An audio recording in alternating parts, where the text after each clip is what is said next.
নীলুর বেফাঁস কথাবার্তা যেন আগুনে ঘি ঢেলে দেওয়ার মতন বলে মনে হচ্ছে রাইয়ের বৌমনির। হ্যাঁ বন্ধুরা, ভিডিওতে লাইক দিয়ে দেখতে থাকুন। রাইয়ের বৌমনিকে হঠাৎ করেই স্রোত ফোন করে বলতে থাকে যে, বৌমনি তোমায় একটা কাজ করে দিতে পারবে আমার? তখন রাইয়ের বৌমনি বলতে থাকে যে, কী কাজ বলো তো স্রোত? বাবা কি সৌভাগ্য আমার যে আমার শ্বশুর ননদিনী আমাকে ওর কোনো কাজের জন্য মনে করেছে, সেটাই তো আমার জন্য একটা ভাগ্যর বিষয়। তখন এই কথা বলা মাত্র স্রোত বলতে থাকে যে, বৌমনি তুমি একবার অন্তত একটু নীলু দিদিভাইয়ের ওপরে নজর রাখার চেষ্টা করো তো। না মানে ওর কথাবার্তা থেকে শুরু করে চালচলন সব কিছুর উপরে একটু নজর রাখার চেষ্টা করো, আর আমাকে জানিও যে ও কার সাথে মিশছে, কার সাথে উঠছে বসছে, কার সাথে কি আলাপ আলোচনা হচ্ছে, সেই সব ইনফরমেশান আমার চাই। তখন এই কথা বলা মাত্র স্রোতের বৌমনি বলতে থাকে যে, কী ব্যাপার স্রোত, তুমি হঠাৎ করে নীলুর ওপর আমাকে কেন নজর রাখতে বলছো বলো তো? ও কি কোনো আবার কোনো চক্রান্ত বা জঘন্য কাজ করেছে? আসলে ওর ধারা তো সব কিছুই সম্ভব, আর কেন জানি না সবসময় আমি ভয়ে ভয়ে থাকি যে ও আবার না কোনো নোংরা কাজের সাথে নিজেকে জড়িয়ে ফেলে। এমনিতেই তো কোর্টে ওর কেস অভাব নেই, এর উপরে আবারও কোনো কিছুতে নিজেকে জড়িয়ে ফেলে তাহলে তো রক্ষে থাকবে না, ওকে তো কোনো মতেই আর হাজত বা শোয়া থেকে কেউ উদ্ধার করতে পারবে না। তখন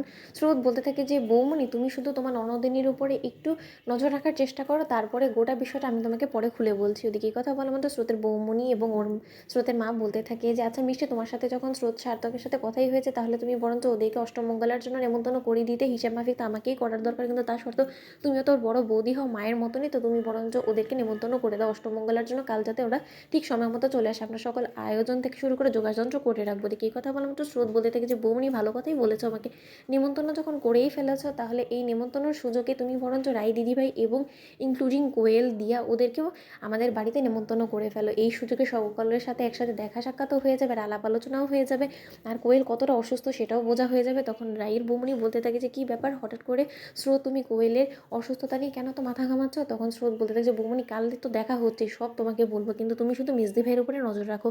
তোদেরকে এই কথা বলা মাত্র নীলুকে হঠাৎ করে দরজা বন্ধ করে যখন কারো একজনের সাথে আলাপ আলোচনা করতে দেখে রাইয়ের বৌমনি, ঠিক সেই সময় রাইয়ের বৌমনি আড়ি পেতে কথা শোনার চেষ্টা করতে থাকে আর বলতে থাকে যে, কী সব ট্রিটমেন্টের কী সব কথা বলছে ভুলভাল, আমি তো কিছুই বুঝতে পারছি না আগাগোড়া। আবার কি নীলুর কোনো রকম কোনো অসুস্থতা ধরা পড়লো না কি, কী নিয়ে আলোচনা করছে এখন আমি কী করে জানবো? ওদিকে এই কথা বলা মাত্র নীলু বলতে থাকে যে, আপনাকে যেরকম ভালো আমি শিখিয়ে দিয়েছি সেরকমভাবেই যাতে আপনি এই কথাগুলো বলেন, সেই দিকটা আপনি খেয়াল রাখবেন, কোনো মতেই যাতে আপনার ভুল না হয়, কারণ আপনার একটা ভুল কিন্তু আমাদের উপর অনেক বেশি ভারী পড়তে পারে।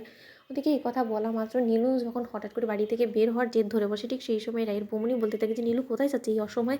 একবার বরঞ্চ ওর পেছন করে গিয়ে দেখি তো কোথায় যাচ্ছে। ওদিকে নীলুর পেছন করতে করতে যখন রায়ের বৌমনি দেখতে পায় যে ও কোয়েলের সাথে গিয়ে মাস্ক পরা অবস্থায় আলাপ আলোচনা করার জন্য রেস্টুরেন্টে গিয়ে বসেছে, ঠিক সেই সময় রায়ের বৌমনি স্রোতকে ফোন করে বলতে থাকে যে, স্রোত, ও কী বিষয়ে কথা বলার জন্য বসেছে তা তো বলতে পারছে না, কিন্তু ও এই মুহূর্তে কোয়েলের সাথে একটা রেস্টুরেন্টে ক্যাফেতে এসে বসেছে। এখন আমি কী করবো? আমি বরঞ্চ একটা ছবি তুলে রাখি। ওদিকে স্রোত বলতে থাকে, সেটাই করো। তো বন্ধুরা, ভিডিওটা ভালো লাগলে লাইক, শেয়ার, সাবস্ক্রাইব করতে ভুলো না।